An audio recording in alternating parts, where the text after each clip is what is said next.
couple weeks ago, we took our unusual, most impractical overland build out on its first real trip. From northern Illinois all the way to the very tip of Michigan's Upper Peninsula. All in all, about 1,200 miles. Everything went great until, well, you'll see. This is our story. The first day was 8 hours of driving state and county highways across the length of Wisconsin, south to north. But we're not going to bore you with that. We did, however, have an issue that had to be addressed. So what are you doing? Well, because of the carbon monoxide issue we've been having, I'm thinking that it's getting up through where the back end was chopped off to make it a Baja bug. There's open passages, and I believe it comes up into the body through those.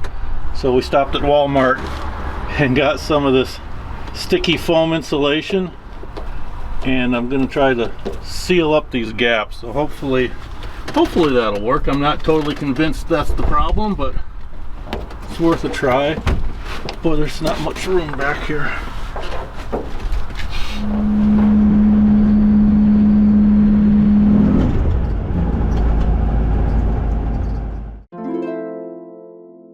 Bright and early the next morning, we got off pavement and started heading further north, taking mostly national forest roads and trails. So we found a little trail off the main trail that goes back into a little lake, and we're gonna go check it out.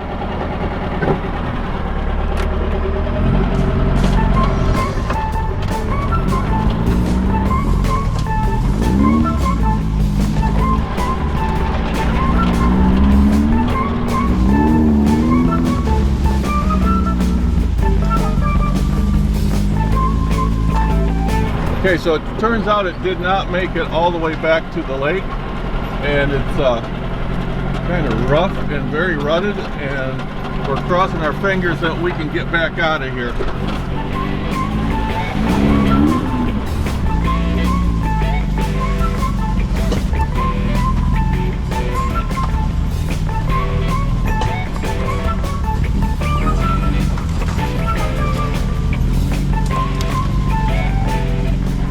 Whew, we made it out of that one.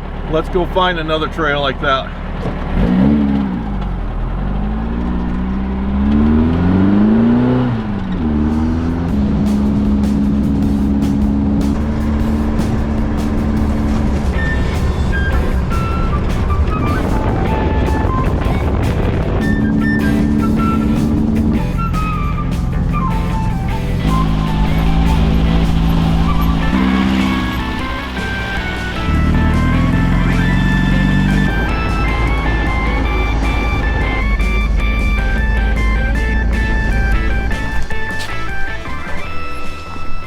Well, that put an end to it. I guess there's no place to turn around, so I guess we'll have to practice our backing skills. Wah, wah, wah.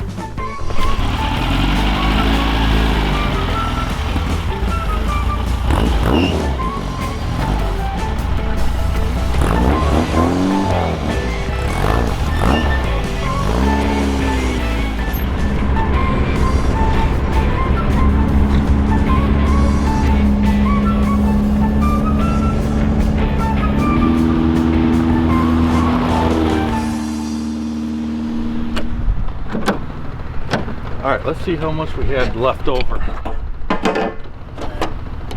Get our fuel gauge. About 3/8 of a tank. One pump. 91 octane. I hope they take a credit card inside. They don't at the pump.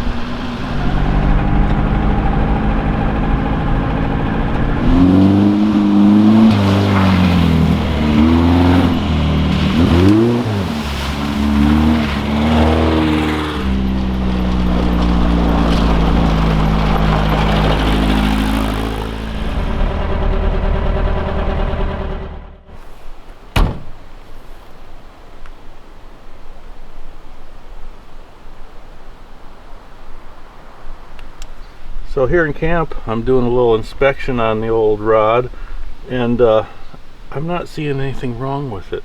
No leaks, well, no more than what we started out with anyways, but all the beating and banging around we did today on all those service roads, I don't see anything loose or out of place, so I think we're good to go.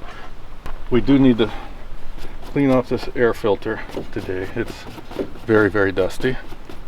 One thing we're going to have to fix when we get home is our rear skid plate is acting kind of like a scoop shovel, and it's collecting a lot of mud and grasses in here, so we're going to have to close that up somehow. But it didn't get in too far, just a couple inches. Same thing with the front. Nothing is loose. Our kingpin and link pins are still nice and tight. I adjusted those right before we left, so they didn't come out of adjustment again, thank goodness. Yeah, nothing else is bent. Tie rods are still straight. We did beat up our skid plate underneath here, but that's to be expected. I'm not worried about that. But yeah, we're good to go. I have confidence that we'll make it through tomorrow unscathed.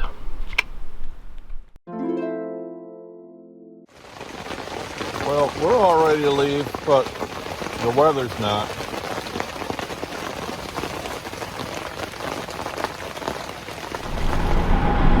All right, the rain let up just enough to take the tent down. We didn't even make coffee or anything. We're gonna head into a town, grab some coffee, some fuel, and figure out what we're gonna do today. I don't know how muddy all the roads are gonna be, but we're gonna find out and maybe have to readjust our plans a little bit. One thing I do know about this bug is you can't see out of it when it's raining like this. Windshield wipers work all right, but yeah, there is no defroster. We need to get some sort of fan to blow on here. That and our alternator belt is squealing quite a bit. Hear it? It'll be all right.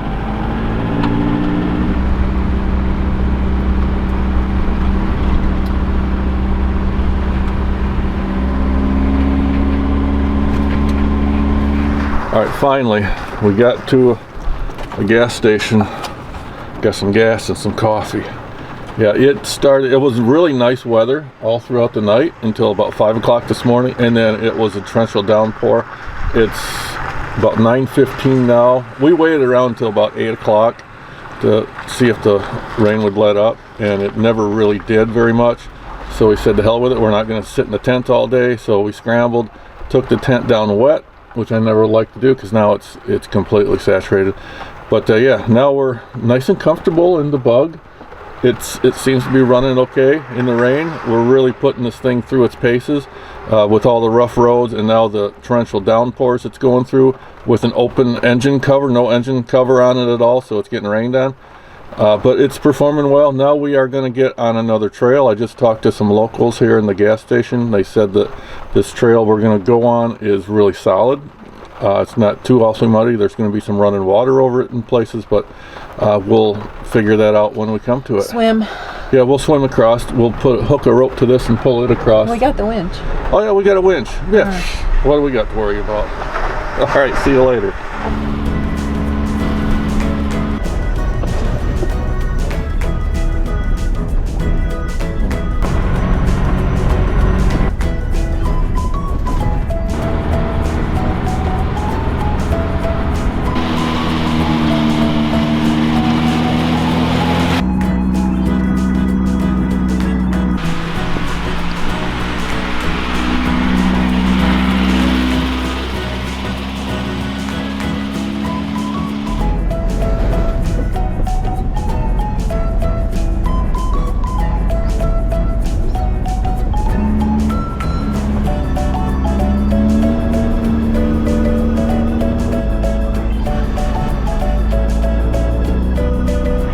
So we're gonna go back out on the highway for a little while.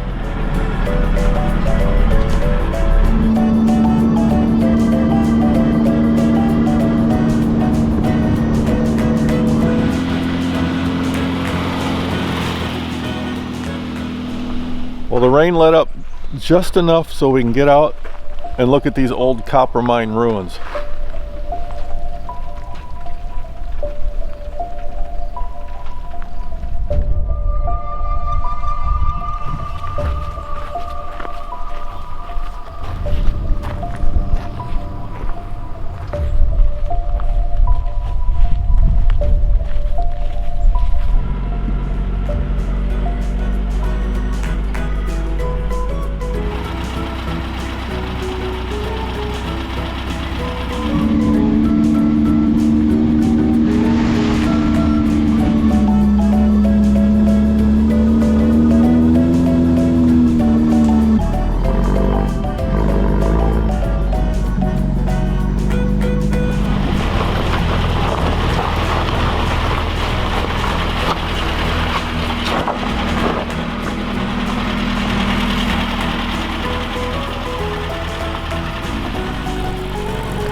Alright, so it rained like crazy all day yesterday, into the night, late into the night. And now this morning, it's overcast. They're calling for being overcast all day. The chance of rain is down to about 50%. It's going to be windy and a high of about 52. So not the most ideal conditions to be driving an old VW Beetle with no heat. But it started this morning. The alternator doesn't like getting going early in the morning when it's damp. We've noticed that. But now we're on the road and we're up to speed and it's looking good so far.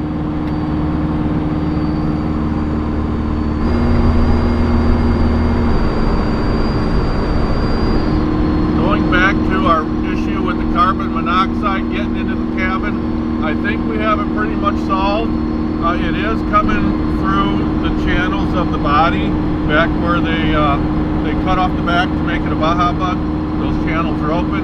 It helped when we put this seal up around all the perimeter, and then it helped a little bit with taking the flapper cap off the exhaust and getting the exhaust to go up more. But what really helped this morning was I stuffed the hole where normally the dome light goes with a paper towel. I think we're good to go now. I smell it a little bit. There's some improvement to be done there, but I think we're good. I think we'll survive.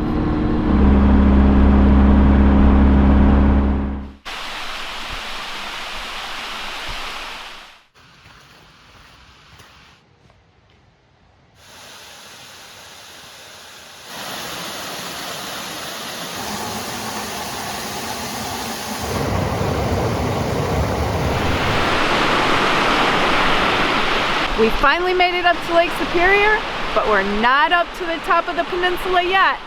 We'll get there today.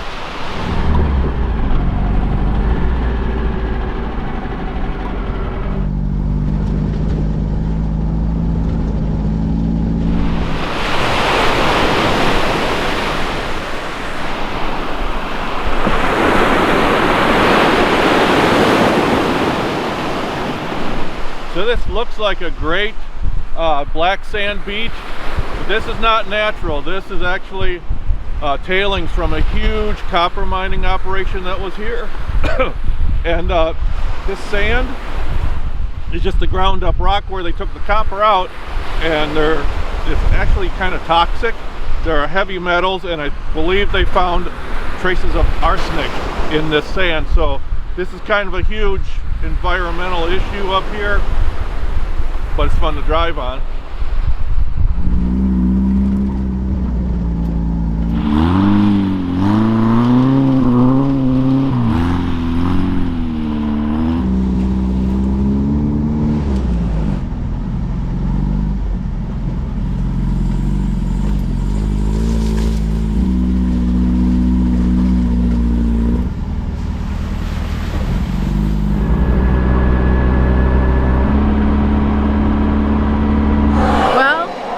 Finally made it to Copper Harbor, Michigan.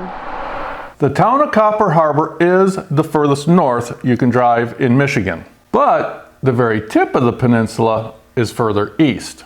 And the only way to get to it is, well,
Well, we made it out to High Rock Point or Bay or whatever it's called. We wouldn't have normally have done it because it's a bit of a difficult trail for a little two-wheel drive like this, but we had to do it because there were some people who said the little bug wouldn't make it. Well, it made it out here. Let's see if it'll make it back out. I'm a little wet. And a little wet. Yeah, the floor is wet. We took on some water in some of the deeper puddles, but it'll dry out, right? We'll park on an angle tonight and have it just drain out. Sure.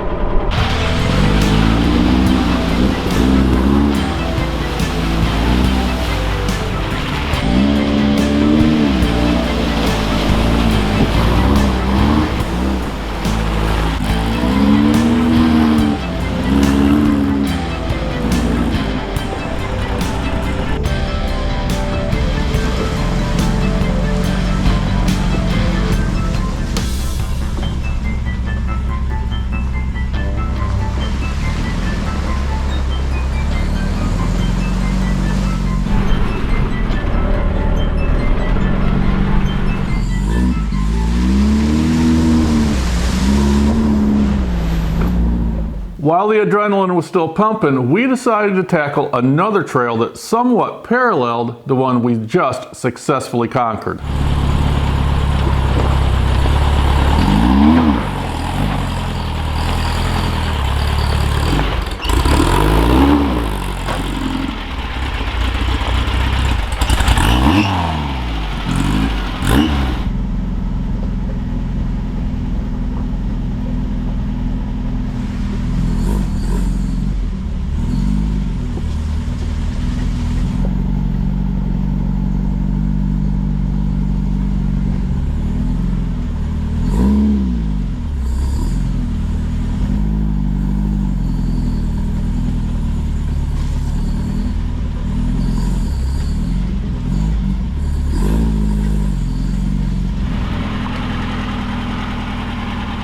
Luckily, common sense took over and recommended that we not press our luck.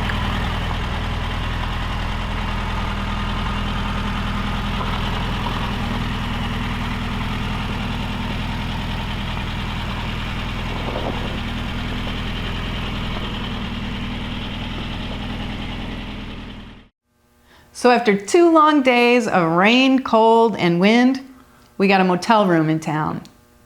And an awesome Friday night fish fry.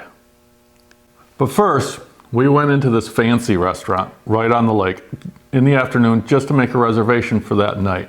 Yeah, we came in all wet and muddy and probably a little smelly. We haven't had showers yet. And the hostess looked us up and down and told us, "I don't think we'll have a table for you this evening." So we went to a bar and grill on the main street and had an amazing meal. It was a fitting way to celebrate our accomplishment. But we're not finished yet. We have a lot more to see and do.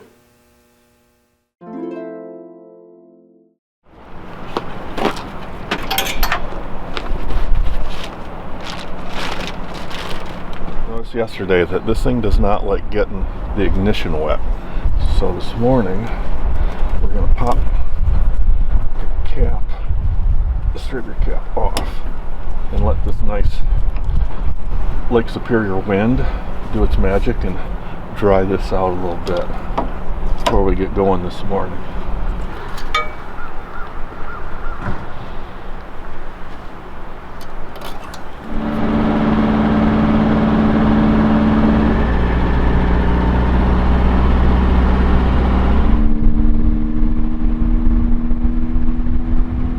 Alright, now that we're on the highways, after what, three full days of beating and banging on this thing, now that we're up 55, 60 miles an hour, it rides and drives just like it was a new car. I tell you what, and that's with a suspension that was designed over 90 years ago.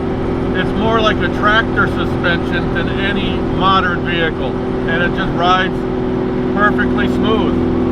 I'm impressed.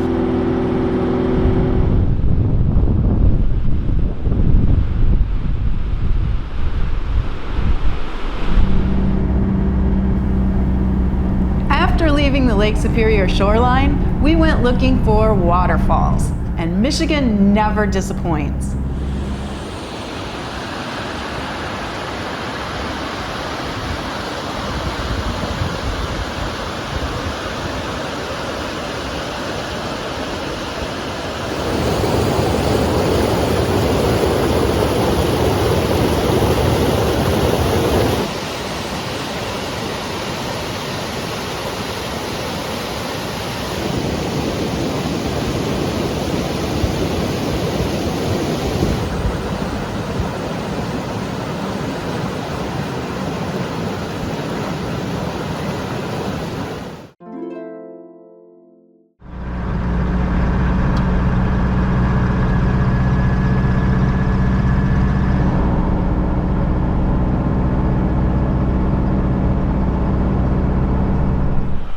Okay, so here's the deal.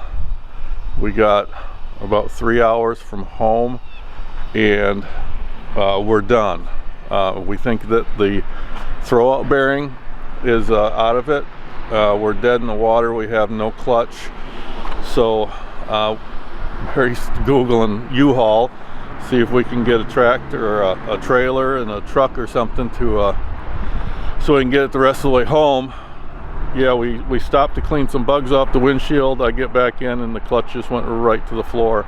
The cable's not snapped or anything. The cable's working all the way to the back, but for some reason it's not. It's just not working. So yeah, we're gonna try to limp this thing home on a trailer or a flatbed or whatever we can find.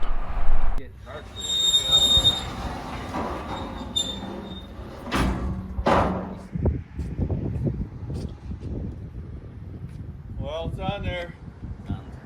Hopefully it won't come off. All right, we got a U-Haul. The place where we got the U-Haul was damn near an hour away. Luckily, this guy that just randomly stopped just to look at the bug, he gave us a ride to there and helped us push the thing up on the trailer. We think it's the throwout bearing, but we're not 100% certain. To get that out, we would have to pull the motor out, and we'd be here all day. We figured, let's just cut our losses, get a U-Haul and just haul it home, and that way we'll get home today, we'll be able to pick up the dogs, we'll be able to get to work tomorrow, and all is good. Yeah, it's just, thankfully he came along when he did. It turns out he's a car guy, he's a drag racer. He's got a really nice Torino sitting in his driveway. We drove past his house, and he's got a bunch of other drag cars. Huge thanks to Justin Bowie of Dying Breed Customs in Nishkora, Wisconsin. It's kind of a sad way to end a trip, having to, haul it home on a trailer, but it is what it is. It is what it is. As a side note, kind of funny, but it's not. After we got the bug up on the trailer, I went to start this U-Haul, and it barely cranked over. I think the battery is shot in it. So Merri is supposed to remind me not to shut it off until we get home. So, would we do it again? Absolutely, in a heartbeat. Yes, our 4Runner is more comfortable and capable, And reliable. but we've been growing bored with that. We have been needing more of a challenge. Taking a 64-year-old Volkswagen Beetle on a 1,200-mile trip certainly got my spirits up and my heart beating. Okay, but not every trip that we go on is going to be in the Wonderbug. Fair enough. Every other one. Depends. Now, if you like this video, please hit that like button. And we hope you consider subscribing to our channel. Thanks for Thanks for watching.